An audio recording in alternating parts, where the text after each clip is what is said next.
अंगीठी की आग सुलग रही थी और शिवनेरी की हवाओं में पुरानी कहानियां तैर रही थीं।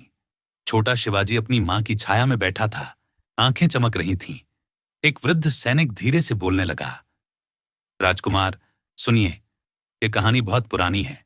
जब मेवाड़ की धरती पर संकट के बादल छाए हुए थे, दिल्ली का एक सुल्तान अपनी विशाल सेना लेकर चित्तौड़ के किले पर टूट पड़ा था। हजारों सैनिक, हाथियों की चिंगाड़ और तलवारों की चमक से आकाश भी कांप उठा। किले के भीतर डटे थे बाजीरावल, सिसोदिया वंश के वीर सेनापति। राजा और उनके योद्धा गिने चुने थे। किले की दीवारें टूटने लगी थीं और राशन समाप्त होने को था। दुश्मन ने संदेश भेजा, गर्दन झुका दो तो जान बचेगी।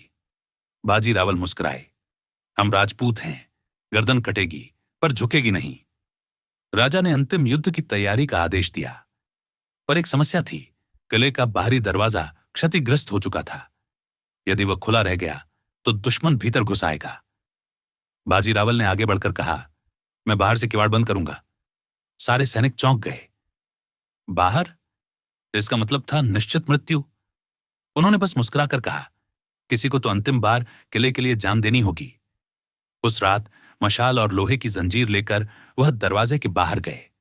पूरी ताकत से उसे बंद किया, जंजीर लपेटी और किवाड़ को बाहर से बंद कर दिया। दुश्मन ने उन्हें देखा, तीरों की वर्षा शुरू हो गई। उनका शरीर भाले तीरों से छलनी हो रहा था, पर वे अडिग खड़े रहे।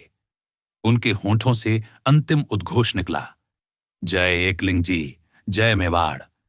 वो दरवाजे पर ही वीरगति को प्राप्त हुए, पर वो दरवाजा नहीं टूटा।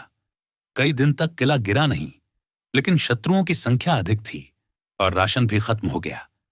भीतर की महिलाएं जौहर कर गईं और पुरुषों ने केसरिया बांधकर शौर्यपूर्ण मृत्यु को गले लगाया। सैनिक की आवाज अब धीमी हो चली थी, आंखों में आदर की चमक थी। छोटा शिवाजी चुप था। फिर उसने पूछा, उन्हें पता था कि मर जाएंगे, फिर भी उन्होंने ऐसा क्यों किया? सैनिक ने उसकी ओर देखा और कहा, क्योंकि राज्य के लिए मरना जीवन की सबसे बड़ी विजय होती है राजकुमार। मरता वही है जो डरता है, और जो धर्म और मातृभूमि के लिए खड़ा हो वह अमर होता है। उस रात जब आग बुझ चुकी थी और हवाएं शांत थीं, शिवाजी बिस्तर पर लेटा रहा। उसके मन में एक ही नाम गूंज रहा था, बाजीरावल। अब वह नाम एक कहानी नहीं, एक प्रतिज्ञा बन चुका था।